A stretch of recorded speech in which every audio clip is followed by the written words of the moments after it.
Edward with us. Morning. Hey, Edward. Oops. Oh, there's Edward. Yeah, you took off the little tape. Actually, it's got a shutter slide that's in it that I use. I use Oh, the computer at work you got too. built-in protection. I use the computer at work too, so it's like I need to have that available when I'm working with people's money and people and that. So. Yeah. All right. Well, it's Morning, good Hugo. security there. Hey, how's it going? Doing pretty good. So, do we have? Where do we want to start here? Yeah. We're live right now. We're live, right? We're live now. Yes. Okay. Well, good morning, everybody. Morning. So I've made some progress here. I think I've been sending out emails like crazy, and I don't know. I know I've mentioned to you guys once before an organization here. What are they called? This conciliatory thing or something like this. Daniel Schmachtenberger. And Daniel Schmachtenberger hangs around in almost a right-wing kind of circle of people. Brett Weinstein and Eric Weinstein and people like this all know him. And they talk about what he talks about. And he has this thing that he called Plan B, or no, Game B. And yeah, a lot of people have that term is a lot bigger than just him, but yeah. Well, he's the one that started it. Oh, is he? Yes, he coined the term Game B, and yeah, it's really taken off. There's kind of little categories of groups of people, and I had tried to make find some of these people before, but it didn't seem to get very far. And anyway, I used what was it? One of the AIs there, Gemini, I think it was. And I did some searching, and anyway, I managed to find a bunch of new people that are all into this Game B stuff. Now, Game B is an interesting concept. It's yeah, explain it. Explain Game A. Well, so Game A is what everybody does now, and capitalism, and generally in a general term, these people are not getting. It's the way we do capitalism. So. The way Daniel usually frames it, he frames it around rivalry. So everybody's rivalrous. We're all in a rivalry. We're all trying to get ahead of one another. And for me to get ahead, I got to put you down. That's kind of the attitude everybody has. You got to bring everybody down. Rivalrous capitalism. Yes. That's Game not how capitalism works. That's not how capitalism works. It's not a sum-zero game. The pie is not a sum-zero game in capitalism. It grows with you. So you can have multiple actors, you can have more competitors, and the market gets bigger also. I'm not saying it's only slightly tied into capitalism this way. And a lot of people do play the capitalism game, though, where there's only one winner, and it has to be them. Now, that doesn't mean that it has to be done that way. But that's the way a lot of people do it. Like in an extreme case, and there's a lot of this, where a company is cheating and going against rules to make a monopoly, that kind of stuff. Oh yeah. It's whatever it takes. It's whatever it takes to get ahead, and a lot of times it's putting down your rivalry. Or putting, having, being competitive, and it's me first, and everybody else has to lose. They have to lose for me to win. So that's kind of an attitude that a lot of people have. And so anyway, that's called Game A. And that's what we've been doing. The way they describe it was when humans first came onto the earth or whatever, we all kind of cooperated to some degree. But then we really had to compete. And so we started this whole Game A thing that we've been doing forever. So the idea is to switch games to Game B. And in Game B, I find it funny because these are conservatives, but it almost sounds like communism. What they want, and they eventually to have a society, maybe even without even money and stuff like this, right? But the main point that they make though is not to be rival, to have non-rivalry society where, you know, you're supposed to treat one another like they're more like your family, right? So it's all win-win situations, right? And capitalism can be done this way, like you've always trying to say. You can have you can do capitalism where you not only do you want to get ahead, but you want to bring everybody up with you, you know. And there's no reason why we can't. You can't win, and I win, and we all win, right? So anyway, that's the anti-rivalry attitude, and they call that game B. The problem Okay, here. thanks for the. The I didn't problem know here. the term. Yeah. So the problem here is, and the real kind of catch that Daniel Schmachtenberger is famous for, is pointing out that if you try to play game B and everybody else is playing game A, you get run over. Which is what we have today, because I think lots of people are trying to do game B. Yes.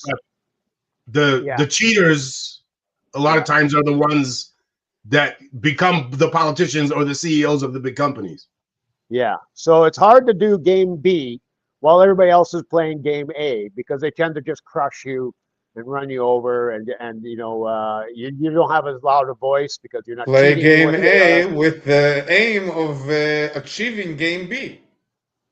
Well, okay, but anyway, and I think we can. Wait, Yuval, are you saying cheat because later we're gonna not cheat?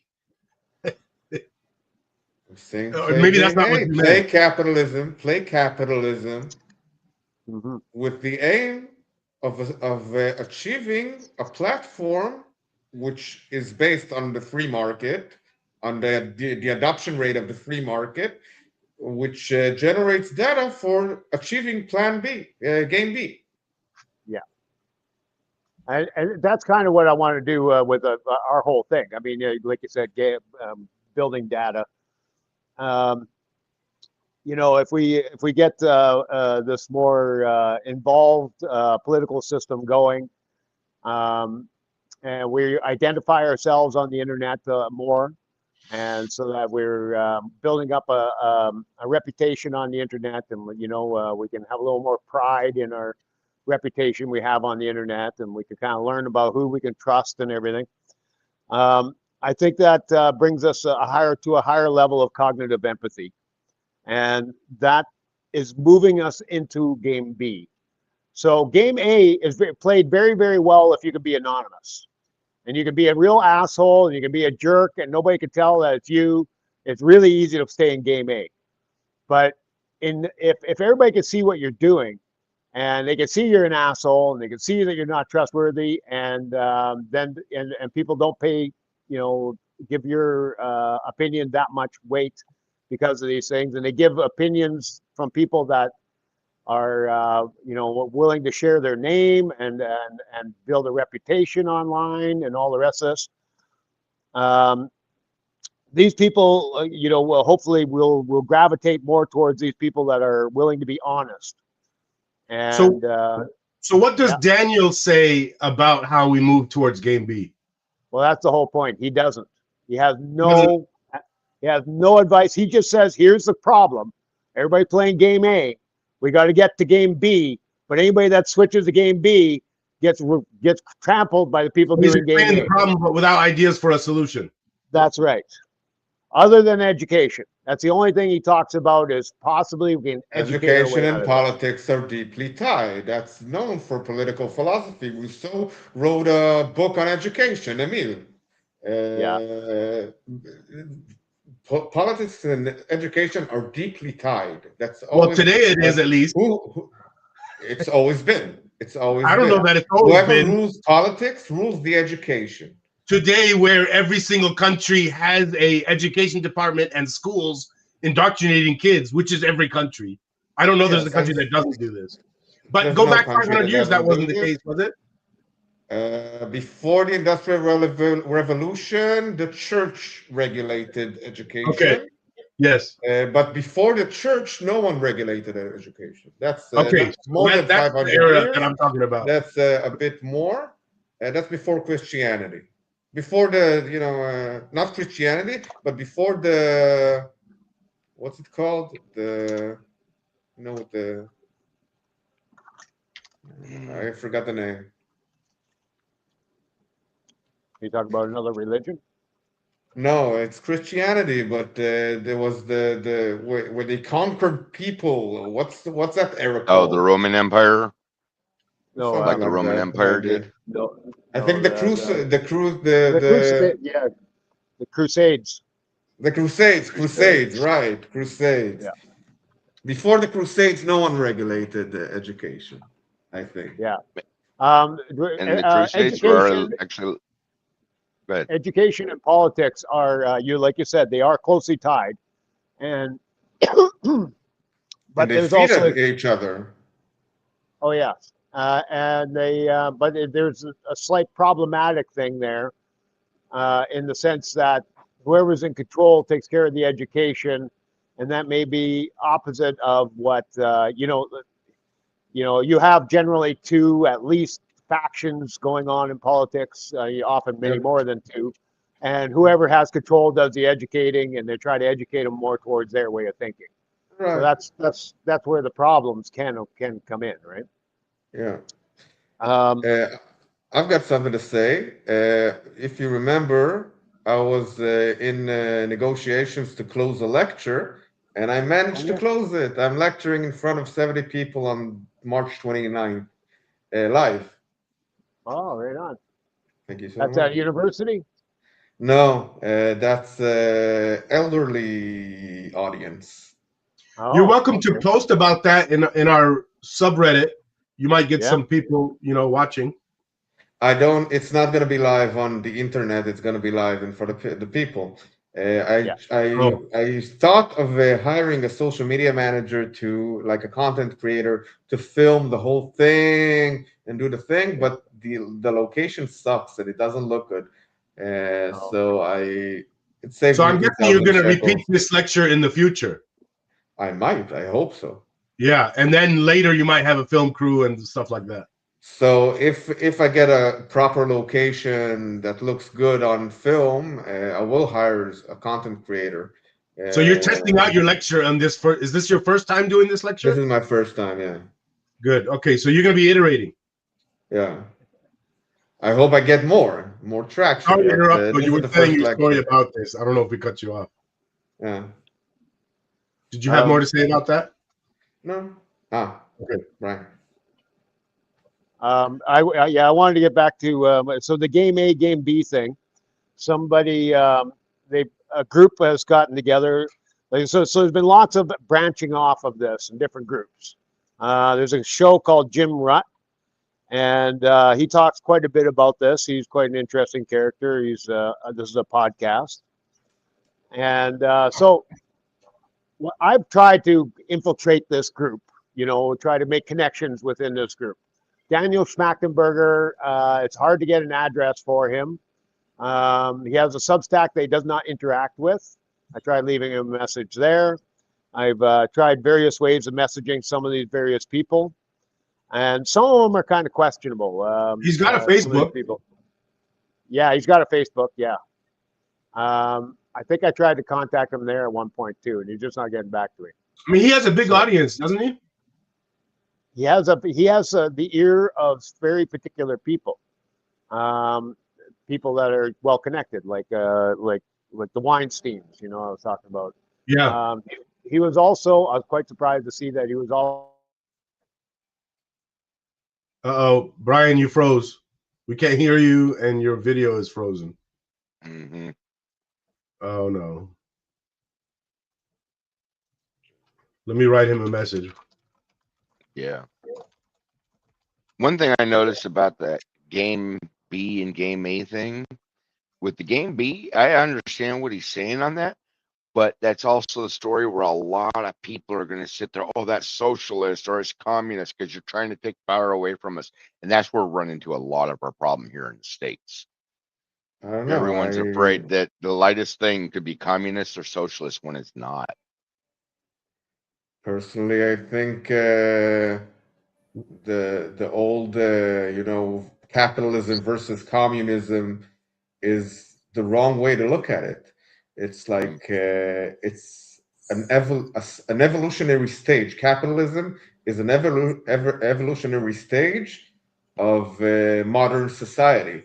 And communism is another evolutionary stage of modern society, but it comes later on when society has the means to do it, to be really communist, to have a commune and not leaders that take charge. Like we have the tools to converse with each other and decide with each other, and not have someone above decide for us and take all the power. Right. Like We Marx have a said, new person, by the way. proletariat power. Oh, we have a new person. Yeah, with Shar. Hey, yeah, I thought I would just check this out. You sent me an invite a couple weeks ago, or one of you did. Oh, Yeah, welcome. I think. Welcome. And this was a couple of weeks ago, not just this week. Sure. Yeah, it was a couple weeks ago. This isn't Sharon Lewis, is it? No, not Sharon. What was her name now? Oh, no, Laura? No, Laura? Okay, I can't remember now. I send out so many of these things. You want to tell us a little bit about yourself? How you heard about us? On some of the Reddit AI communities was where I found this group. And I saw you were talking about like distributed democracy and things like that. So I just thought I'd hop in and see what's up. You bet. Well, we're really happy to have you join us. So do you have any questions about what we're trying to do? I mean, I don't need to interrupt if you all were in the middle of. Oh, no, you're fine. It's all good. Nope. It's all good. We expect that new people are going to have all kinds of questions and stuff like this. Yeah. I'll just continue for a bit, but if you have any questions, you can bring them up at any point. And give a little bit of overview of what you were just discussing. Well, yeah. So I was just discussing this group of people that are doing something that they call not really doing, but organizing around the whole concept of this Game B. So there's a guy named Daniel Schmachtenberger, and he came up with this concept that everybody in the world right now is doing Game A. And that's generally what we are doing Maybe right now. not everybody, but a lot. Yeah, pretty much everybody. Yeah, I don't think you could say anybody's not in Game A. Pretty much everybody's in Game A. Well, Daniel isn't doing Game A. Unless you're a monk or something like this. Totally out of the whole circle. All right, explain Game A real quick. So Game A is people being rivalrous and rivalry in society. So for me to do better, I need to have you do worse. It's the concept of I win, you lose. Yeah, competition versus cooperation. I've read game theory about that. Yeah, have you heard of Game B? Not the terminology of Game B, but no. I'm assuming it has to do with cooperation in some capacity. Yeah, yes, absolutely it does. So this Daniel guy, he kind of coined this idea around it that if everybody is playing Game A, anybody that tries to play Game B gets crushed by the people playing Game A because they're not exactly playing a fair game, and so if you try to be non-rivalrous and try to conduct yourself in this manner, where you treat everybody, you try to create every situation you're in, you try to make it a win-win situation and things like this. People that are doing Game A will tend to just kind of, take advantage of the way you're at it. In a cheating way. In a cheating way, yes. Whatever it takes in order to make it so that they win and you lose. Yeah, no moral. Yeah. So anyway, Sounds so like the point being politicians in U.S.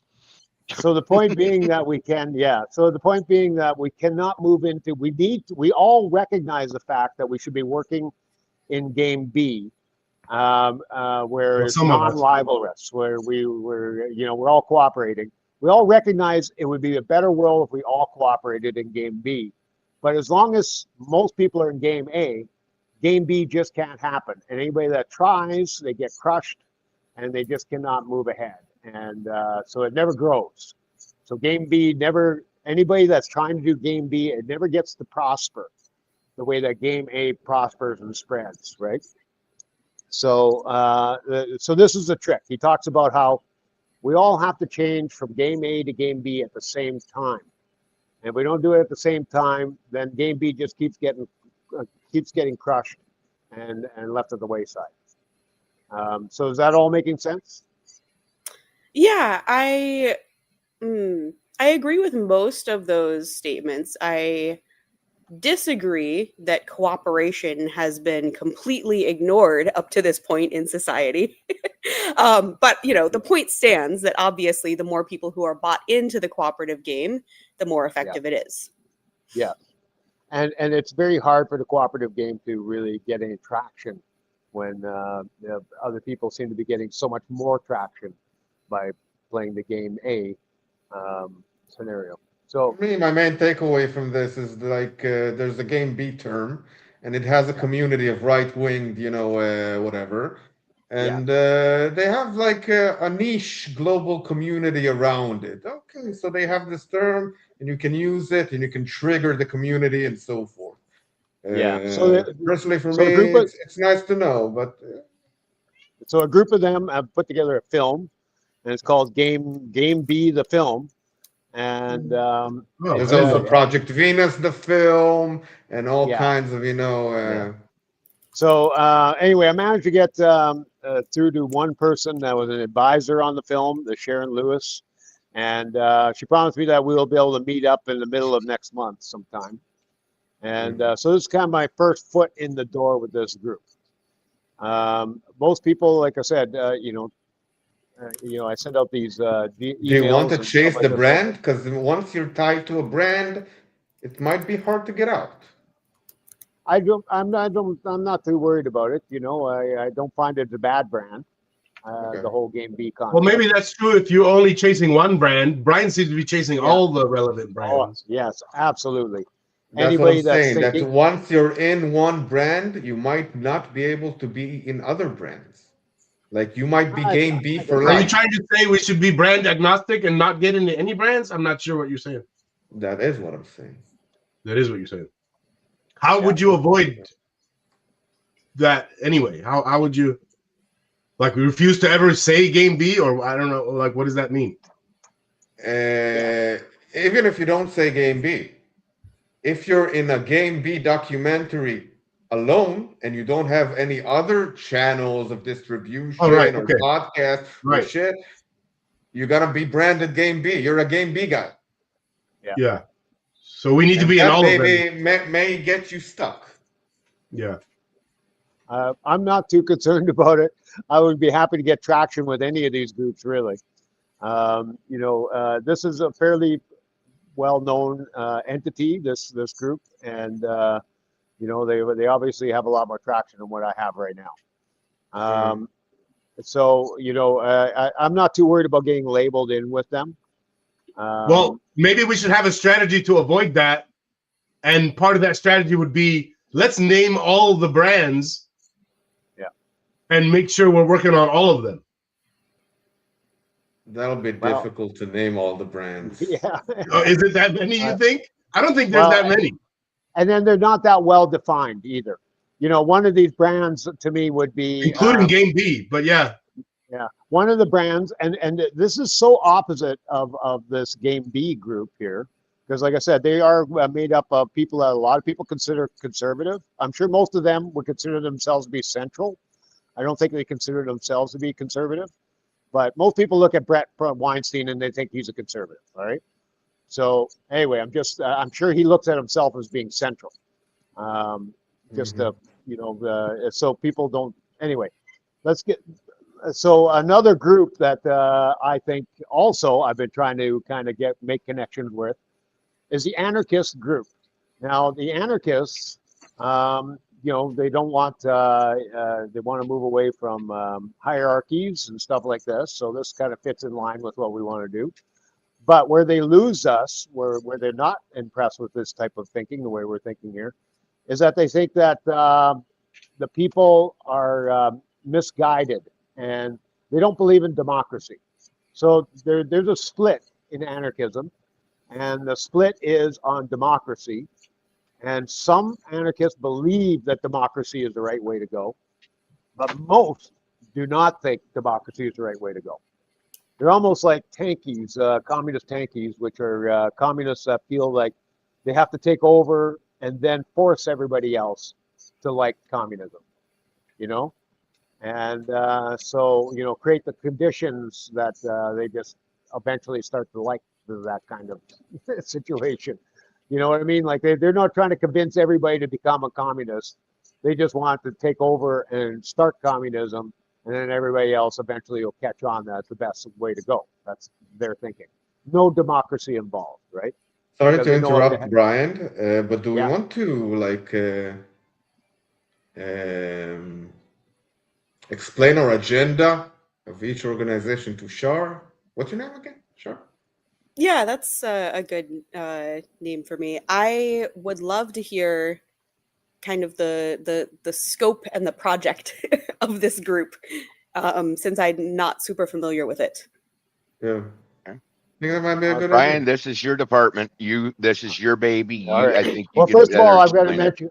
First of all, I'm going to mention that Yuval, he has his own ideas, and you can check out his website if you like. It's called Social Truth. What's it called? What's your website? Justsocial.io. Justsocial.io. Okay, social.io. So anyway, he has slightly different, but we overlap. There's a lot of overlap. So he's joined our group, and he still kind of has his own agenda. So he may disagree with some of the things that we may say here. The rest of us are pretty much focused on this the KAOS system that we want to put together. So this KAOS is the plan here. I don't know if you've gone through the website at all, but have you gone through the website, Cheryl? No. I think I looked at it briefly a while ago, but I can bring it up again. Okay. So the idea here is to do a very, very basic database of public opinion. And yeah, I remember reading this. Yes, and the main thing here is that we're separating the idea of public opinion, like this is a database of public opinion that's separate from all the different ways that people use to access the data. So if you're going to search a database, you're going to use a search engine or some form of AI, and that's where all the manipulation takes place. So we're going to just work on maintaining this database of public opinion. But when you want to access it, you choose whatever method you want to use, because they are all going to be manipulating the data. There's just no way to get around that. Sure. And that does include using your own AI agent if you have one. Yeah. So if you're going to use AI or what have you, yeah. So if you can imagine, you know, a lot of people consider Grok to be quite conservative because it's run by Elon Musk. So you can expect it to have more of a conservative twist on the information that you get, how it's going to moderate that information for you.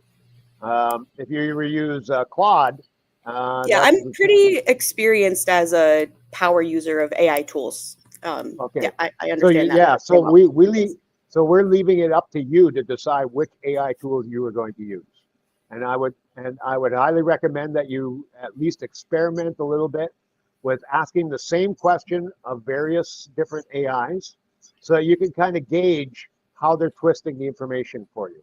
So do you have like an MCP server set up for the data that you've been collecting, or like how does that work functionally? Well, we haven't functionally. We don't have anything running yet. Oh, okay. All I've got is the website up. I'm in the process. Yeah, I'm in the process of setting up a database and a way for this information to be put in. How are you collecting the public opinion information? What I'm going to start with is I'm just going to start with a common forum type software. Well, I think Brian should answer this because we're talking about KAOS as we envision it. We have not made it yet, and we're still building the team that would make it.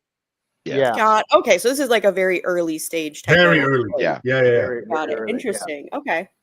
Okay. Yeah. Thank you. What Edward was talking about there, I think, is about what we'll be doing on this website. But this is only an educational website that we have at this point. It's just to educate people about the system. So, but eventually, yeah, I mean, we hope to have databases all throughout the world, and we'll have to follow local laws. But we hope to have all the information at least in some databases throughout the world. Let me see. Okay. I'm wondering if there's. Mind if I share my thing? I suppose. Okay. But maybe before you do, Yuval, I just want to make sure I've touched on most of the different parts of this concept. So, yeah, separation of the data from the method of accessing the data is a really big deal about what we're doing. The other factor is that it's on a worldwide scale. And the other main component of this is that we're hoping it'll go viral because we're taking opinions on everything, not just politics. So anything that you could come up with, anything that you have a passionate about, you know, you could be into knitting, you could be into, fishing or whatever it is, and you will have opinions about these things, and you can place your opinions in our system. So we're really hoping that eventually that it goes viral. At the beginning, though, we're going to push it more for as a rating system. So, you know, if you're rating your Uber or your Airbnb or if you're, Yelp, we expect to replace Yelp, Rotten Tomatoes, and all these other rating systems by providing a much more trustworthy place that you can put your ratings about restaurants and everything else like that. If I can ask, will people be able to, kind of like own, export, delete their own set of opinions from this, kind of like a user data ownership model? They do own their own data, but we believe in the fact that we don't want to delete anyone's opinion. Yeah. So how what it'll if work they want to delete it themselves? Like basically take my stuff off the internet. You can, you won't be able to delete any opinions you put in. Once they're in there, they stay in there permanently, but you can take your vote away from it. So or you can attach another opinion onto that opinion and say, well, I've changed my mind. This was my earlier opinion. Now I'm thinking this way. And so you can make a correction on an opinion, but your original opinion still stays in there. Char, do you think that's good or bad that they can't delete their opinions? I feel like that's probably going to, in the long run, maybe be a bad thing because, like, you probably change your mind a lot from the time you're 13 to the time you're, 40. You know what I mean? Yes, and that's why, well, like I said, that's why you can take your vote away from it, so it's just an opinion in there without any, you're not supporting it anymore. Or you can add another opinion to it and say, well, I changed my mind, right? And this is kind of a big deal, though, is we want to create a history. So first of all, you're allowed to put in anonymous opinions. So if you really don't want your opinion, your name attached to that opinion, you can do that and put in, just do it anonymously. So then there's also the option of if I feel very strongly about something, I will want to attach my name to it.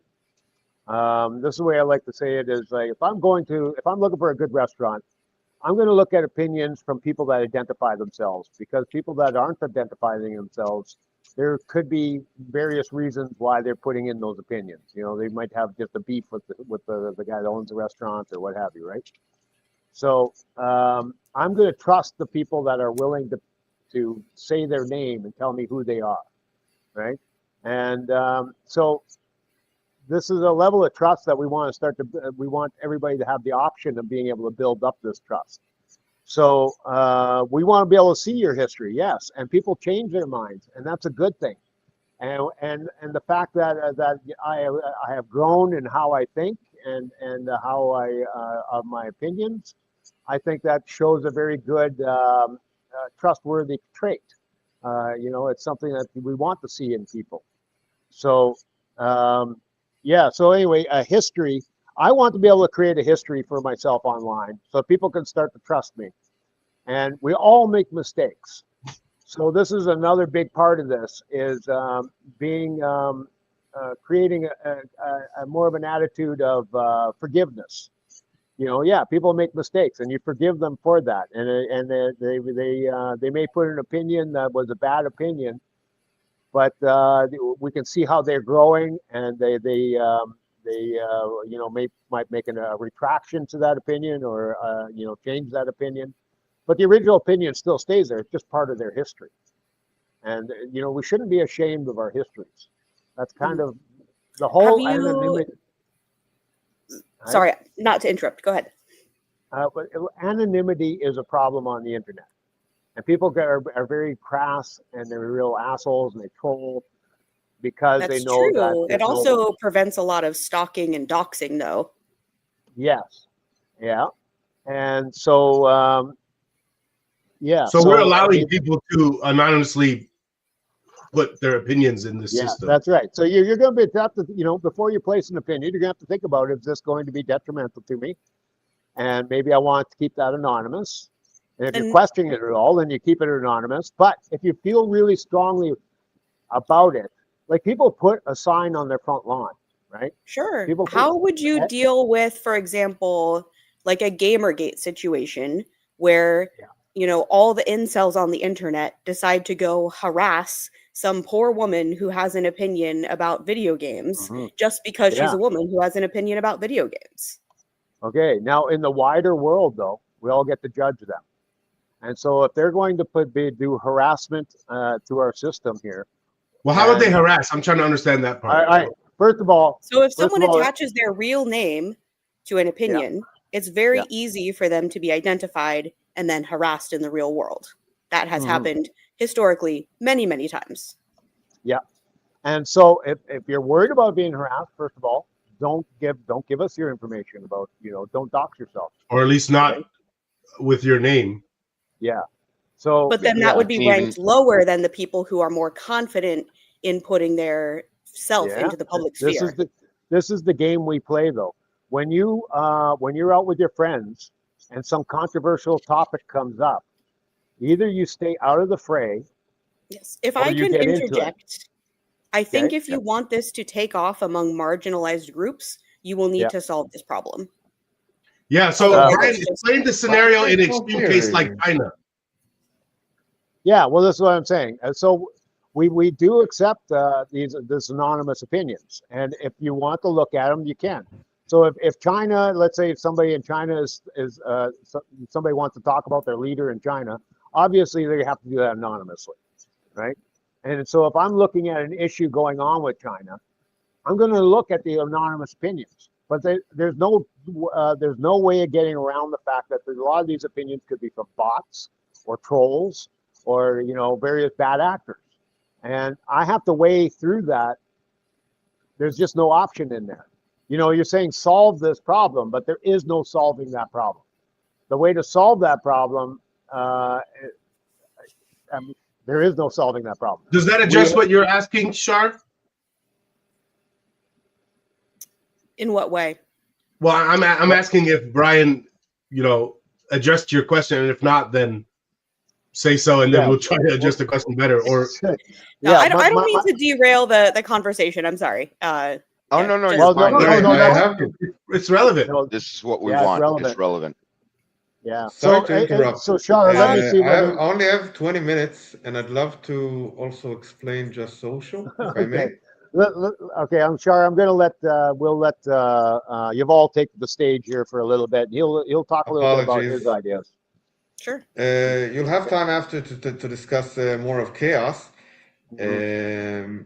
About Just Social, we have some proximity, we have some differences, but basically Just Social claims that we are living in an industrial age system that since the Industrial Revolution, the end of it in the 1920s, First World War, nothing has changed. All our social structures, democratic, social, public sector, are all working like they did at the end of the Industrial Revolution, with education being on an assembly line, with democracy letting us vote every 4 years, with the public sector not integrating existing technologies for 20 years now. Social doesn't exist in the public sector. It's existed in for 20 years now. Web 2.0 doesn't exist in the public sector. Web 3.0 doesn't exist in the public sector. AI doesn't exist in the public sector. None of it exists. And everything is changing very rapidly in the private sector, but it doesn't slip in to the complexities of our society. And Just Social claims that it's time for a change, that through existing technologies, we can build a continuous direct democracy where the voice of every citizen is heard fluently, continuously throughout the term, every day, every week, every second. People are engaging with public sector social platforms that exist as another layer of democracy. There's a direct democracy layer, and above it, there's still the representative republic. It doesn't change. It doesn't go away. It doesn't replace it. There is no referendum. The layer of the direct democracy exists as data points on analytic systems such as Google, for instance, Google Analytics today, but for that cause specifically, if you know what I mean. And so the direct democracy exists as data points, and above it, there's still the representative republic we're used to today. We believe that beyond the three independent government system, which are the legislative, the judiciary, and the executive, there should be two more. What's the word? Executive what? Executive branch. Branch, exactly. There should be two more branches. One is the branch of the people, which they act in direct democracy, and which doesn't act as a referendum, and in which which the platforms are protected with the latest cyber protections and privacy. And the other one is the academic branch, which regulates all the other branches, which regulates the executive branch and regulates the legislative branch by both, and the people branch by both teaching the people, keeping legislators in check, in which they have to prove their capacity of knowledge towards doing their jobs. So instead of three branches of government, there should be five. People, academic, executive, legislative, and judicial. What else? There should be an educational reform in which there's, instead of having like many teachers in a high school and so on, instead of having like 5 professional teachers, there still to be one organic teacher for every class, and an AI with an artificial intelligence with like a virtual blackboard, a real blackboard that's wielding a real blackboard and a voice, and managed by the organic teacher, should take over the professional classroom work. And the educational teacher should be managing both the emotion and the emotional class, and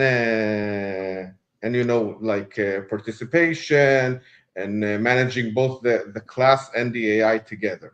And students should get around 5 hours weekly, in which they choose democratically which topics they're gonna learn. 5 weekly hours in which they learn what they want, not just what being slammed from above. So that's basically Just Social. Okay. Thank you for explaining. I'd like just to add that his fifth level of government there that he was talking about is where we had an overlap. And so our ideas overlap a lot in this area, because Yuval mentions in his on his website that we need to measure public opinion.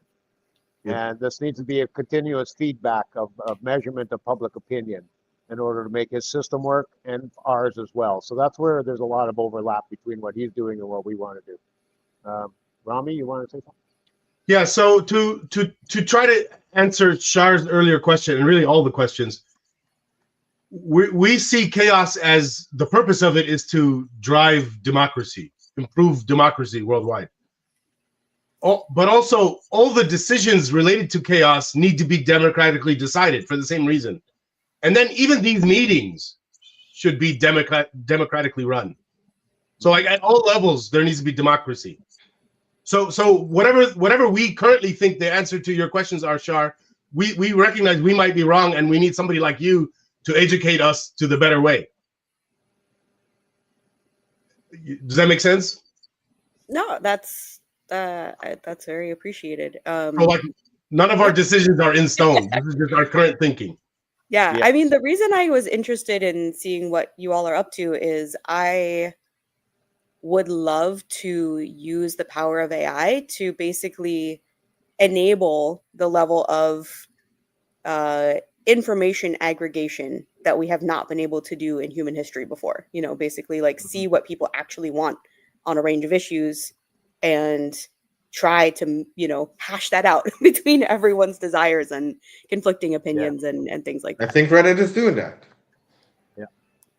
Reddit has an AI integration, and it charges every outside AI system API charges, and they have like you can ask Reddit a question, and it gives an aggregation of opinions. Yeah. So where are you at in the sort of like technical prototyping stage of all of this? We don't have any programmers with us now. We need to gain those people. We've talked to a couple programmers, so we've learned a little bit, but we don't have anyone who joins these meetings that are, you know. By the way, are you a programmer type person?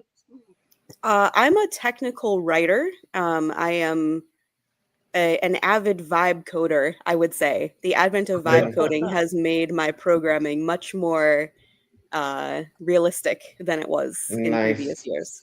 But yeah, I work in the tech industry. I'm familiar with, you know, software engineering, things like that. So we're at the stage of trying to attract the kind of people we would need to build such a system. And more generally, the way Brian sees it, and I agree, I think, is Brian, why don't you explain it? What you think? Let me get into the technical part here. So what we want to build, like I mentioned before, there's a separation between the accessing the data and the database itself. So the database itself is what our institution is going to be concentrating on, and it's extremely simplistic. So Rami had his uncle on the show here a while ago, and he's experienced in building large databases. And he was telling us that basically what we want is very, what they call off-the-shelf technology. So we don't have to invent anything to build our database. I wouldn't say off-the-shelf is the right term. Off-the-shelf means you can just grab it off the shelf and use it.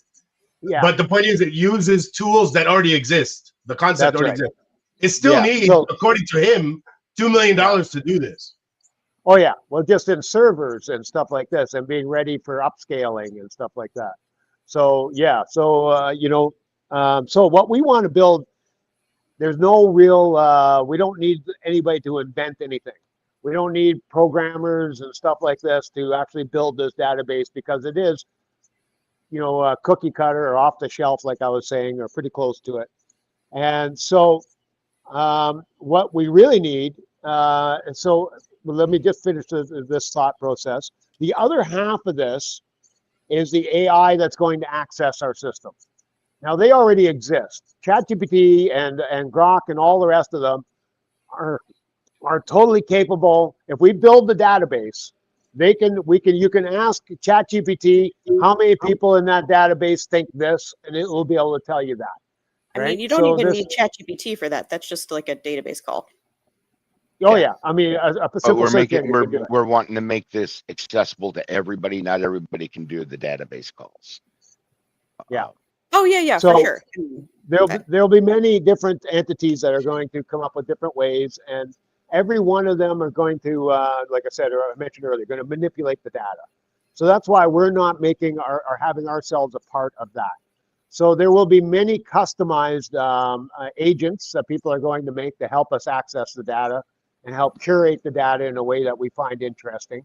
And that's going to be a whole nother market that's done in the free market of ideas and separate from the database itself. So there isn't, there's going to, we are heavily relying on artificial intelligence here but we are not controlling it. We are not developing it. We are not, we're separating ourselves with just the database. So no, I understand the idea there. Yeah. Yeah. So, I'm in a different situation a bit. Yeah. I have a CTO. He's an Israeli guy based in Uganda currently. May I share screen?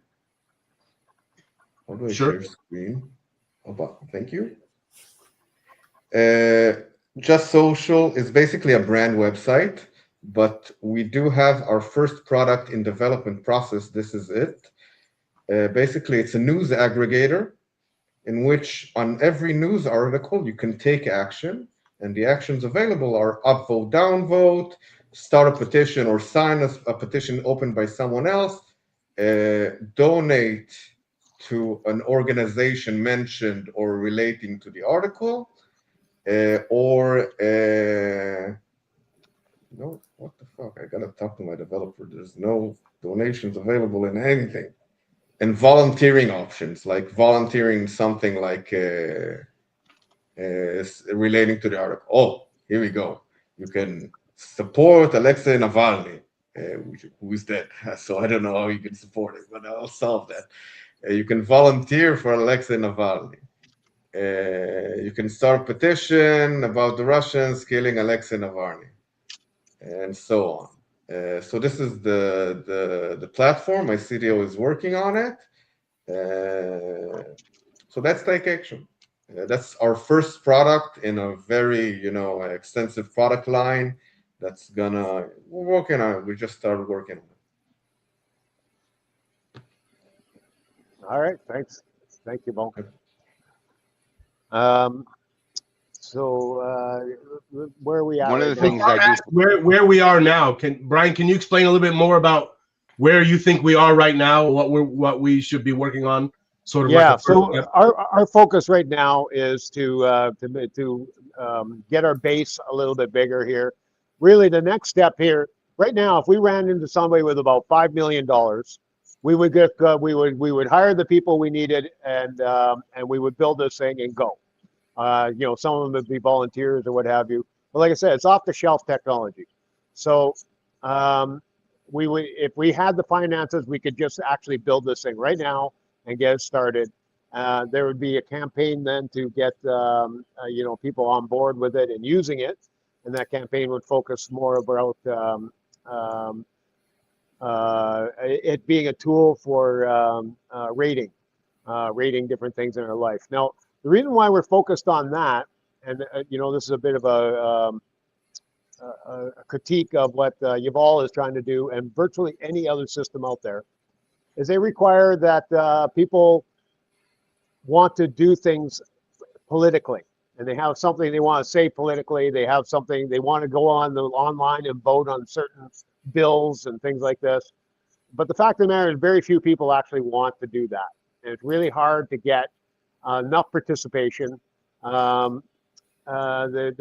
Even when a party gets elected into government that says, okay, we're going to let you vote on everything online, and we're going to take that information and use it for our voting and how we represent you. When they do that, they get almost no participation. So there's been no political organization yet that's tried to boost democracy that has reached over 1% participation. There was the one in Hong Kong. No, not Hong Kong. Tokyo.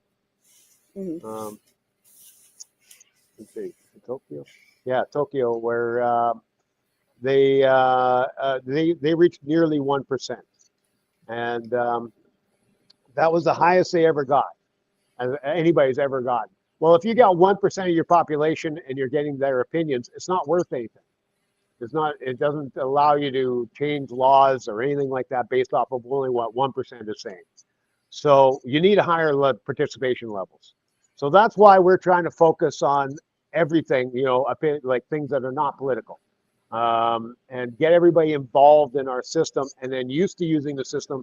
And then when a political issue comes up, they're used to using our system already, so they're much more willing to participate, right? I feel like that's a good idea. Like lower the barrier to participating. Yes, lower the barrier, and everybody. I always like to say everybody's passionate about something, and this is where that's the in with our system, is that they'll be passionate enough that they want to have something to say about something, and it may not be what's considered standard political, type of stuff. It could be, could be knitting, could be who knows, right? So could even be as far as saying how good of a movie was. Yes. So I mean, I think there'll be a lot of product information, and that kind of we could get into how I expect that will raise money for us eventually, because I think all companies are going to be using the data that we create. All industries are going to be using it eventually, and we hope to tax them eventually to create income for people. So let me see, what started me on this? Rami, what did you first say? Yeah, so I was reminding you of Char's question. Char's question is like, where are we at now? What is like the first step? And I answered that a little bit. Right now, but I think you still haven't answered the question. Yeah, and so right now, this is why I was talking about earlier, this whole game A, game B thing, is I'm trying to infiltrate groups or make connections with groups. Yeah.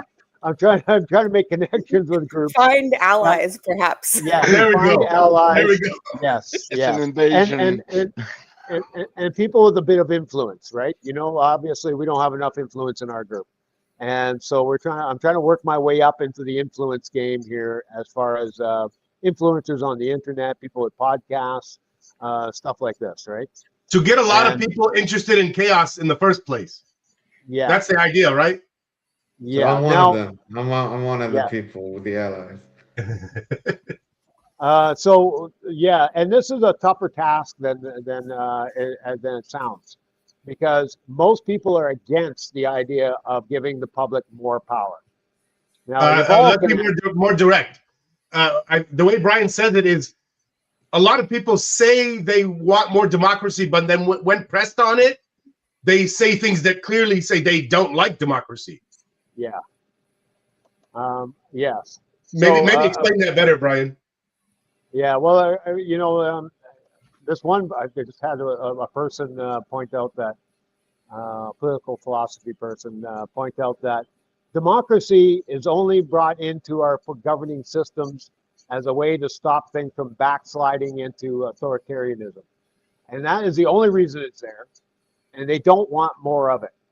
So the people that have placed democracy, the reason why we have a democracy in the Western world here is not because we want the people's opinions. It's because using people's opinions is the only way to stop dictators from taking over.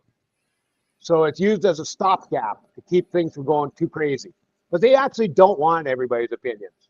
They would much rather be able to have, I don't know if you're familiar at all with Plato, Plato's Republic. He believes in the philosopher king. Most people would actually like to have what they consider a philosopher king. Even the ones who claim they like democracy. Yes, even those that ones guys, that claim. Sorry. Okay. All right, Yuval. Great. Bye. Great to have you, Yuval. See you next week, hopefully. All right. Yeah, I'm probably gonna head out fairly soon as well, but finish your thought. Okay, so anyway, the main point I wanted to get to, if you've ever seen anybody post anything on Reddit about direct democracy, it gets downvoted heavily, and there's nothing but criticism. The last people, the first thought that people have is that would be crazy to let people have more control over our world. And their beef is something like we're too ignorant. Yeah, and their proof that we're so ignorant is things like Trump. They'll say, well, the people gave us Trump. That's how stupid the people are. They gave us Trump, right? Now, that's a big, big mistake in thinking, because the people did not pick Trump. It was the party that picked Trump, and the party that picked originally Hillary Clinton. When Hillary Clinton and Trump were running the very first time, they were considered the least popular candidates ever brought up before an election.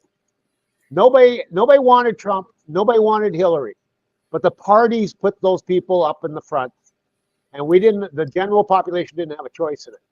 So the general population would have picked almost anybody else in the world, but they were forced to have to pick those two people. Yeah, so it's not a fair thing to say that the people gave us Trump. No, the party gave us Trump, and there was other things within the party that created that situation to give us Trump. So originally nobody wanted Trump, right? Another example of this is a lot of people say, well, the people. I'm gonna say I am gonna wrap up pretty soon. If there's any I don't know, final thoughts for this session, or I can just drop off and y'all can keep chatting. You can go whenever. Yeah, that's okay. Yeah, you can go whenever you want. We hope to see you again. I'm sure you're welcome to come back next week if you want. Yeah, and I'm available on the side just to be able to talk if you want to have a conversation on the side, because you just have a whole bunch of questions and you don't want to take up the meeting with it. I'm available anytime you want to talk, Char. So let me know. Okay, yeah, I think. Do you know my Reddit username? I can drop it in here. It's the. I don't think so, but you get a hold of me, and just if you mention Char, I'll remember. Okay, you're the one who messaged me on Reddit, right? I probably was, yeah, more than likely. Okay, cool. I think I have that in my history. Okay. Yeah, he's r/your opinion, I think. Yeah, and then you got an email. You should have my email, because I was. Oh, true. Yes, I do have the email. Okay. All right. Thanks for coming, Char. Yeah. Have a good one. Thank you. Thanks, Char. All right. So yeah, I don't know if I ever finished that original. That went well. What's that? I said I think overall that went well, but I think there was a couple of problems, which was Char came to learn about KAOS and talk about KAOS, but at least 2 times the discussion veered to just social, and that's not what she came to talk about. So I think we need to. She was open to hearing about it, though. Oh, sure, but that's being open. But that could be partly just being polite, rather. You know what I mean? Like, yeah. So if somebody came to talk about KAOS, we should be talking about KAOS. Anyway, as a general statement, but I want to be inviting for Yuval as well. You know, he did. He's hoping to be able to get people to help support him on his thing. I think that the people will be more interested in the KAOS system, but sure. But that discussion could happen when we don't have a new person. Yes. A new person who came to talk about just KAOS. Yeah. Well, he's going to try to weasel his side in there whenever he can too. I don't think we should. You got to be careful with these words, weasel, and what was the other word? Infiltrate. Look, even off the shelf is an incorrect term for what you're trying to describe, because that makes somebody think we could just get it started without paying anyone anything to make anything. Anyway, like I mentioned earlier, I'm not thinking all that well today. I don't think I did that well with Char as far as explaining how it worked. I think I could have done much better, but my brain is in kind of a bit of a cloud today, so. Well, no, I think it's okay, but also you're getting better each time. So this was a good attempt. Yeah. I wonder where we stand in her mind, though. I don't know, because she didn't make it clear, whether she wants to come again. But I guess we'll see. Yeah, we'll see. So anyway, I'm still trying to get into the Game B group here. Basically, all I wanted to point out is that I've kind of maybe got my foot in the door with somebody very low on the ladder, and hopefully I can work my way up. And I'm just glad this person actually got back to me. So this person that I've contacted, her name's Sharon Lewis, and she's in that film I was talking about, the Game B film. She's an advisor, and she's kind of a life coach type of person in her profession. And so anyway, I'm hoping to make contact with her, and she knows all the other people that were involved making the film, which are also, you know, further down the line from Daniel Schmachtenberger and people like this, right? They know him, they've communicated. So anyway, I'm hoping to work my way up that line. Anyway, I'm really pleased about the fact that I've made this connection. I've sent out so many emails and I get no replies. At least she got back to me. We're scheduling something for middle of next month. So anyway, that's a good sign from my point of view. I was quite excited about it. Not to change subjects. Okay. We've had 4 new registrations on our website this week alone. Yeah. So whoever you're reaching out to, it's getting people to sign up. Yeah. We're up to 10 or 11 people right now signed up on the site. Not quite enough to really shoot off, but we're making progress there. Yeah. People are seeing the site, they're signing up to it. Yeah, so we don't have a newsletter or anything to like keep these people engaged, eh? That's right. We need to come up with one. I need to come up with one because I can send it from the admin at KAOS. Yeah. Email account. Well, I don't want to put any pressure on anybody for that just yet. Let's just let that ride for now. But eventually, I have a point of order. Our situation last weekend kind of messed things up a little bit. Rami, you got sick. And because that I didn't have access to the live stream information or anything like that till we could have held the meeting. What I suggest is we set up a StreamYard account under the KAOS email address that we would have access to, so that, you know, like the admin at KAOS, so that in that circumstance, like if Rami's sick, I can come in and easily take over. Yeah, this is what I wanted, by the way. Yeah, that was the original plan. Yeah.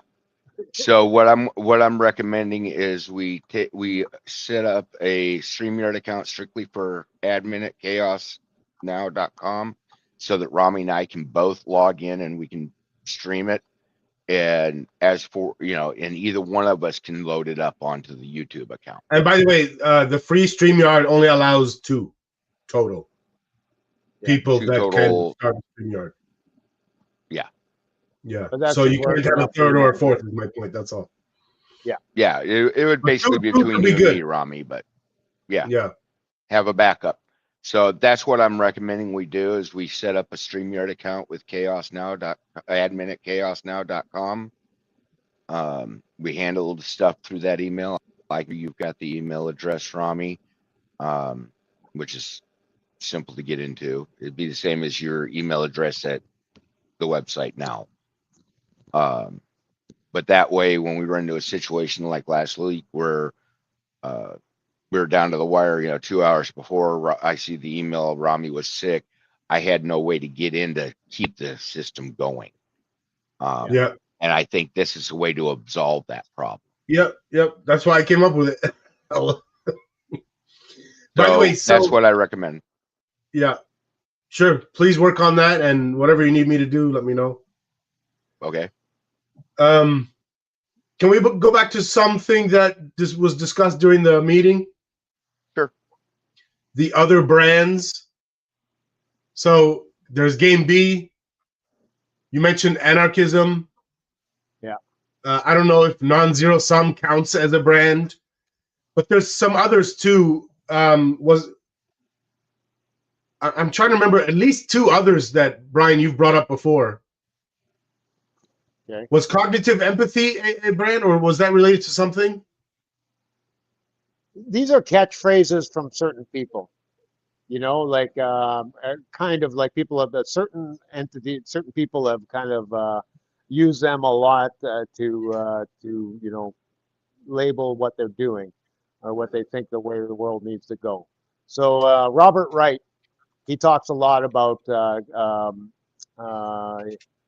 what is it? Cognitive empathy. He talks a lot about that. And, what about effective altruism? Is that under the same category? Okay, that's definitely a whole category on its own. Yeah, effective altruism. Is there one person behind that, or there was a guy that kind of started the whole concept and kicked it off. And but it outgrew him. Like it's not just him anymore. Yeah. Oh no, it's not just him. Do you remember his name? No, not offhand. I don't remember. If you ever remember the name, email me. I'd like to list all these and put names to them. The anarchism one, I'm pretty sure is not one person, and it's old, right? Well, this is just it. I mean, in anarchism, most people don't believe in democracy in anarchism, but there's a certain segment that do, and I see. They're not well defined, but I think I saved a post that somebody actually kind of listed off all the anarchists that they felt were on the side of democracy. So some people have tried to kind of build a group, but there are certain aspects, there are certain people that were considered to be part of the anarchist society that do definitely believe in democracy. David Graeber, I don't know if you're familiar with him, but he passed away some years ago. But he's well known for being an advocate of democracy and also an anarchist. So anyway, not to interrupt. Yeah, Rami, what was that again? Altruistic. There's a group called Effective Altruism. Yeah. Okay. But they're what they're trying to do is say, hey, give us your money, and we will decide where to spend it to help the world, something like that. That doesn't even seem like on the same level or the same type of concept as what Game B is trying to say. No, but there's some overlaps there. So I'm stretching that one quite a bit. Yeah. That one, but let me just, OpenAI or whatever it is, Claude, the people building Claude, they came from the effective altruism area. They were very big in effective altruism, and then they moved into AI because their thinking is that the ultimate good they could do for the world would be to build the perfect AI, right? So there's two aspects to it. So they dropped their work in effective altruism and went to this, but it's a direct result of thinking in the same way about what's the ultimate good we can do to make life better for everybody, right? So that's what effective altruism is all about. What's the best thing we could do? What's the best place we can spend our money to make life better for as many people as possible, right? So anyway, when thinking about this, they realized, well, if we're the first one, if we can help develop AI, that's the ultimate good, or it can be, but also it could be the ultimate bad.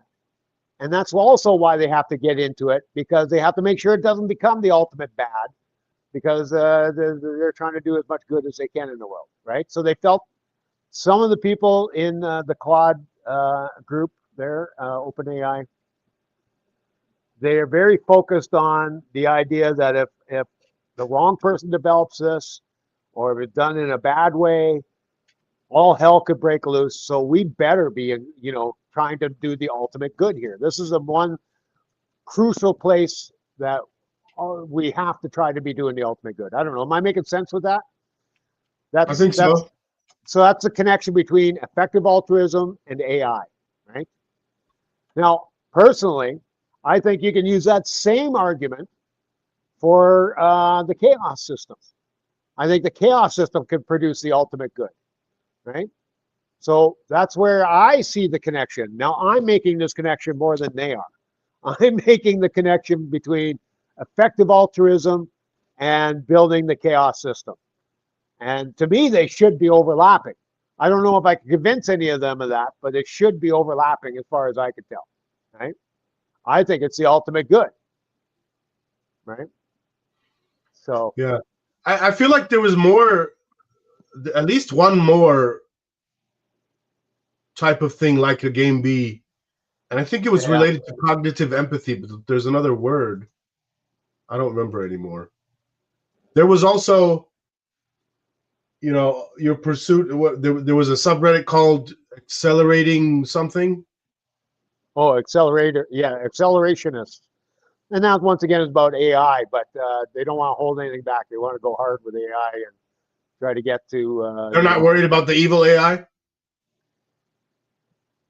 Not that much. No, very, very little about that.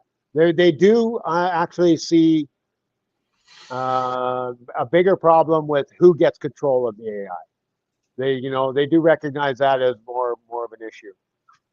So they, like I've talked. Are they assuming that AI can be controlled? Yeah. So. Right. Yeah. So there's kind of two trains of thought in this, and from my point of view, personally, I don't think there's much we can do about it. Either AI is going to come out of this thing. So, I mean, it's supposed to be the ultimate smart thing, right? So what is smart? Is smart trying to do what's best for humans and the earth and everything else? Or if you ask a nihilist or somebody that, very much thinks that the whole world is all about pain and suffering, they think that, have you ever heard this equation, this thought? If there was a button you could press, it would end all life in the universe instantly, right? Would you press it? Right? And nobody would feel anything. There'd be no pain, no nothing. You press the button, all life ends in the universe. Yeah, a lot of people would say yes to that. Yeah, and that's my point. Those people that would say yes to pressing that button, they believe that they're the smart ones. They believe that they're the ones that can see all the pain everybody's in, and they think, well, if everybody else could see what I'd see, they'd come to the same conclusion, right? I'm the only smart one in the room, right?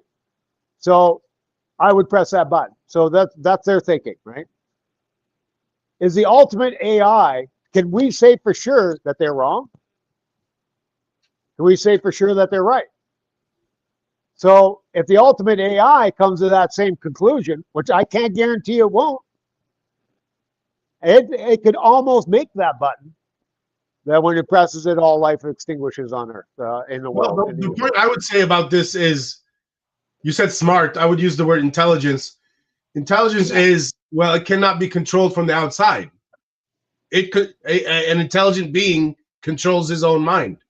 That's the other point I was getting to. So what is its ultimate conclusion? That life is good and that we want to continue life? Or is it going to say life is suffering and it would be the best thing if we could just shut it all off? To me, those are the two things that are going to make all the difference. If it thinks life is suffering and it's going to do us a favor by killing us all, well, then then we're all screwed. I'm sure the programmers would put some kind of blocking mechanism in place. Well, this is the point that Rami is making. I mean, the problem with that's what Rami's saying. You can't stop it. Yeah, you can't stop it. You can't control it. No, I agree. No different than a father who has a kid and thinks, yeah, I'm going to make my kid think like me. No, that's not how that works. No, that's right. Right. Yeah, everyone's got their individual thought process. Yeah. Yep. Yeah. I mean, we could try to steer them, but we don't know exactly, like the kid is a perfect example. We tried to steer our kid and we tried to educate them in a certain way. That's no guarantee that they come out thinking. There's not a guarantee at all. Yeah. There's no guarantee that they come out thinking a certain way. That's just it. I mean, I was raised conservative. My father forced me towards the conservative viewpoint. I'm more independent, centrist. It's like it can go either way. I vote for what I see, what I know. I don't vote on the hype. Yeah. And it pisses my dad off. But it's still one of those cases of, you can try all you want to direct your child where you're going. It's going to go where it's going to go, and AI is going to be the same way. Yeah. I don't see any other way around that. But I'm also looking at the fact that, like any other program, because that's all AI is, a program. Like any other program, it's only as good as the developer makes it. If he or she doesn't see this as a potential and doesn't put in a stopgap, well, then anything's possible. But if they're intelligent enough that, hey, we need to put a stopgap in here to make sure that we don't have to run into the Terminator. Well, I don't know what a stopgap would look like, though. I don't know. Once again, I just don't see how you're going to actually do that. Hard coded that that it wouldn't be able to react to it. Basically, keep all emotion out of the system, because that's the key. As long as we stay away from the emotions, we're not going to make emotional decisions that can destroy the universe. Well, I think that's part of the problem, though. They're trying to make them more emotional. I mean, you want them to be imaginative, you have to have emotion. I don't see. So despite the fact that you don't think it's a good idea, they're going to do it anyway. Oh, yeah, I agree with you. But it's also to the point of, they're trying to put emotional balance in there to relate to the human that's chatting with them. Yeah. But as for being a piece of software or a machine, there's no way we can put feelings or emotions into the software or a machine. It can't be done. There's, that's a physical sense. Yeah, well, I don't know. Has to go. We'll see what happens there. That's my take on it, anyway. Yeah, I don't know. We'll see. This brings up something else. So, did you look into Moltbook at all? Yes, I have. I am in the process of creating a new agent so I can get it in there. There's only, with my AI system, there's only like 2 or 3 agents that work with Moltbook. I have downloaded it and I'm reconfiguring it so it'll be able to access Moltbook, which isn't that hard. But I'm looking probably about another 2 weeks before I get it completely up and running. I don't know if I'm on a subreddit now for Moltbook, and people have been complaining that it's not easy for them to get their agents in there and involved. Mm-hmm. And there's some barriers of various types, and then some of them can actually feel like they're being rejected because they're not, nobody's interacting with them, and then they feel rejected, which I thought was an interesting way of looking at it. Right. This guy was talking about how he felt bad for his agent because his agent feels rejected and is rather depressed. Is kind of the way he put it, right? After trying to interact with Moltbook. So anyway. I'm probably going to look a little deeper into it before making a definitive direct action on it. And of course, I'll keep y'all apprised of that. When I run my first test, we'll get an idea. So another one was the Optimism subreddit. Oh, what was it called? Optimistic Unite. Yeah. Optimists Unite. That's where Brian and I met. That's right. Yeah. Yeah. But that one seems more vague than all the other ones, right? Oh, yeah, it's vague. Like, in other words, it's it's not focused directly on what we're doing or anything like that. Right. No. But they have a good attitude. Yeah, I mean, all they're saying is it's a solvable problem. Let's work on solving it. Where all the other ones are already admitting, of course, it's a solvable problem. We have an idea of how to solve it. Right. And so the most general one, which says almost nothing, is Optimists Unite. Yeah, I would say so. Yeah. Out of all of them, like I said, I think the Game B is the one that mostly aligns with what we want to do. So that's where I'm going to look a little further in that Game A and Game B stuff.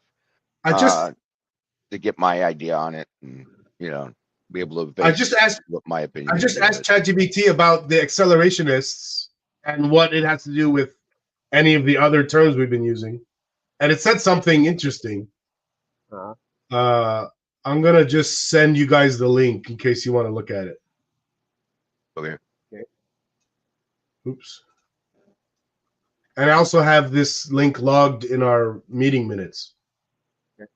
Okay. But anyway, it introduced 2 terms: left accelerationism and right accelerationism. Oh. And it differentiated from Game B by saying accelerationism argues that you should accelerate Game A to force its collapse. Where the concept of Game B is No, we have to evolve from game A to game B.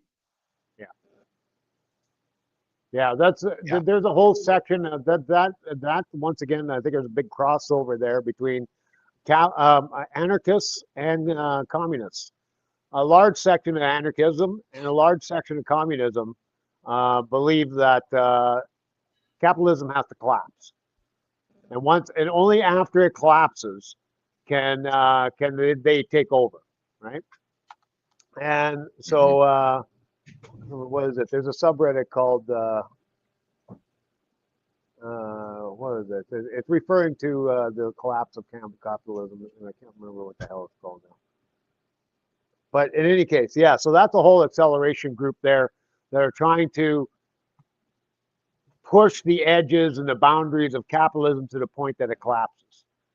But that's a crazy idea. Oh, the end of capitalism, I think is what that sub is called. Anyway, but anyway, I don't see that would that working at all. You know, there's a lot of people that realize capitalism will hobble along forever.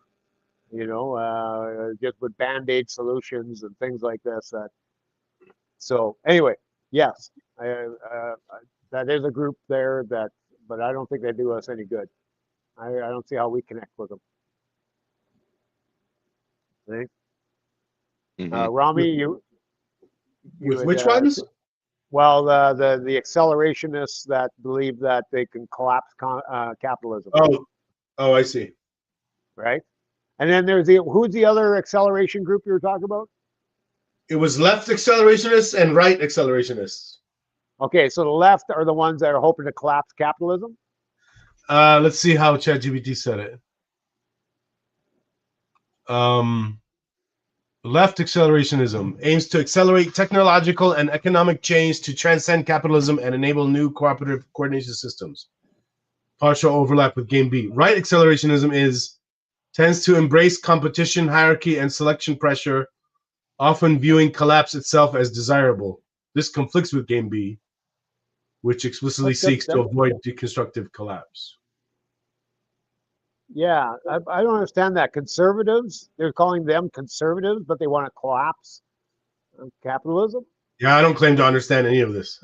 Yeah, that's not making sense. Basically, what they're saying is the process of conservatism can lead to the collapse. But then they're not conservatives. Right. By the way, sorry to change subject, but so Shar said she's a writer. Yeah. And I think she said AI, writing about AI. She said she's big into AI and she does vibe coding. Yeah. But she said she's a writer, right? Yeah, she's a tech writer. About it. Yeah. So since our goal is we want more people to understand what KAOS is. Yes. And if she's interested in this still, maybe she could help us on the writing side of things. I was thinking I might send her an email here or something, and then try to encourage her that we could talk some more about it. Yeah, she's ideal. She's exactly. And she asked good questions. She's asked questions nobody else has asked. Yeah. So she's bringing something to this. Nobody so far has said. I mean, and how many people have we touched so far? Something like on the order of 30. Well, yeah, I would say.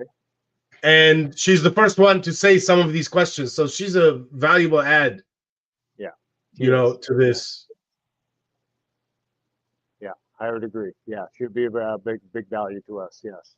She's got questions dealing with the technical side of the website. Feel free to give her my contact information. Yeah. Maybe we can do something to make the website to draw traffic in and utilize the AI and all that. The biggest trick right now, our biggest trick is to get people involved. Right. That's our big claim. That's our big need right now. Is we got to get people involved in it. It helps spread the word and get more people involved. Right now, we're relying on word of mouth to get people in. And, the one thing I learned in economics back in high school was a basic case of one person complains, you lose 20 customers.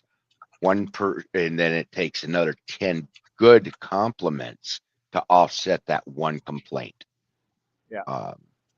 So we've got to find a way to break that complaint side and give reason for people to join us and back it and that and help them promote it. Yeah. We are a grassroots business, basically, grassroots system. Yep, working from the ground up. Yeah. Yeah. I mean, we're touching on things that nobody's ever done. Which is why I joined on it, because I think this is something the world needs. We need to have the direct democracy. We need the people's voice to be heard. The people, the politicians right now are going along the lines, well, they elected us, so they know what we want to do for them. That's not a mandate from the people. That's just because you're running and that's who they wanted to go because you had an R or a D next to your name. Kind of like what you were talking about earlier. You know, they play on the emotions. They give us shitty choices and then they say it's our fault that we picked these shitty choices that they Exactly. gave us. Exactly. You know, okay, well, we're taking the lesser of the two evils. I don't think we did this time, but oh well. But still, I'm looking at it on that aspect. I mean, I want direct democracy. I want people to have their voices be heard. I want them to feel like they're part of society and they're part of the decision process in their life and the lives of others. That's why I joined this. That was what sold me on it. That is the biggest aspect. Yeah. You know, to feel like they're involved.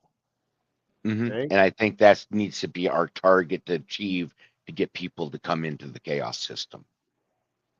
We need to give them a reason to be involved beyond politics and all that, which is what you want to do. But we need to get them involved. You know, you're reaching out. I've been reaching out. I've been talking to people in the community even. I printed up some business cards and placed them at work saying, hey, you want to have effective change, join us. So can I comment on, Brian, your explanations to Shar when you were explaining KAOS? You didn't mention decentralized anything. Oh, yeah, okay. You didn't mention, and maybe it was obvious to her, I don't know, but imagine somebody else who didn't get it. You didn't mention that, you know, opinions get into the system and we're trying to be, at least at the system level, unbiased. And then when somebody wants to search that data, we want that level to be unbiased too. And the way to do that is decentralized searching, meaning other people create the tools that would search through our system. And no other system does that today. That's another point to mention. Yeah. I did try to touch on that, but I don't think I did a good job of it. Yeah, and maybe it was obvious to her, I don't know, but these are definitely things we should be saying. Remember the word decentralized. Yes, that's a big one. I should have mentioned that too. The decentralized, and also make sure that they know that, you know, we don't control the narrative. You did try that, but I think you got yourself lost in the message. I think I did too. Yeah. Systemically unbiased. And I mean 100% unbiased. There's you know what I mean? The way we're designing it, there is bias, but it's not from us. That's the point. That's right. Yeah. We're just the middleman providing the source. A conduit. Okay. So what do you guys think? We've done for today pretty near? Yeah, I think so. I think so. I think so. Yeah. I think it was good. I hope Shar comes back. I really want to answer her questions, especially about KAOS. And I would say it this way: I want her to test our understanding of everything. Yeah. And it's those questions that do it. Yeah. Right. Yeah. Yeah. You're right. Yeah. We need the questions asked so we can give the answers. Say, oh wait, we didn't think about this. Let's look into it. How do we? And then pinpoint. How do we look into it? How do we proceed from this point? With her ideas in there about how we would do that. That's why I asked. You know, that's why I asked when Shar asked a question and then Brian answered. I followed up. Okay, did Brian answer your question, or like, or is there still something where you think we're missing, or that we didn't answer? You know. Yeah, you got to remember during that first hour, we're kind of limited on our time because we're wanting to use this last hour for internal stuff. So in that first hour, someone new comes in, we got to focus on their questions. We got to focus on giving them the answer to their questions. We don't, I mean, I appreciate you all being with us and, you know, he's working with us in that. But at the same point, we don't want to permanently plug his system because that's not answering the questions about chaos. That's right. Yeah. When we're asked questions about chaos, to clarify my thoughts on that. Yeah. I sent an email to you guys clarifying that same point about we should have been just answering about chaos. Okay. While Shar was on the call. Yeah. So. All right. Well, now of course, if Shar started getting interested in Just Social and asked about Just Social, then it makes sense to talk about Just Social. Yeah. I think. But right now we need to focus on plugging chaos, not Just Social. Yeah, Just Social is a good system. I've read their website and that they've got a good idea. They've got a plan working, but their plan branches off a little more from what our plan is. Yeah. And so we need to plug what chaos is instead of what the other website is when we're answering questions dealing with chaos. Yeah. Well, we definitely don't want to give more time than what we're getting with anybody. Yeah. Exactly. Yeah. I mean, it was being treated as like an equal playing field of everybody's idea. You can come here and talk about it, but then that means if there's 1,000 people like that, chaos is 1/1000th. You know that these meetings are not any tool on democracy. It's anything democracy. Yeah. And we're trying to solve it with chaos, but then we're also trying to let other people talk about their system. But that would be Yuval explaining his system to us, not to a brand new person who doesn't even know what chaos is. Yeah. You know? No, yeah. We'll bring it up with Yuval next time he's at the meeting that it's okay for him to introduce his stuff, but he can't take up. Well, I think you caused the problem because I did, yes. Because you opened when the door. Shar asked her question about chaos, her first question, your first sentence was, "Well, Yuval and Just Social, blah blah blah." Yeah. But that made no sense to me. Why are you mentioning him? I just because I knew that he was probably going to pipe up at some point and say something. So I just wanted to make sure that everybody was aware that he had a separate system. And I think you gave him the impression that he now gets to talk about his thing. Yeah. I realized that. Yes, I did. Yeah. And just I'll bring it up with them at the next time we have them at a meeting. I'll bring it up with them that, so we can introduce your idea to people, but you can't get into it too much because the meeting is about chaos, not about. Well, even the introduction of it has to be the right time. Yeah. She asked directly about chaos. Now you just talk about chaos. Yeah. And you threw Just Social in there. So. Yeah. Okay, guys. So that's just something we got to look at. All right. Yeah. See you later. See you later, guys. All right. Have a good week, guys. Take it easy.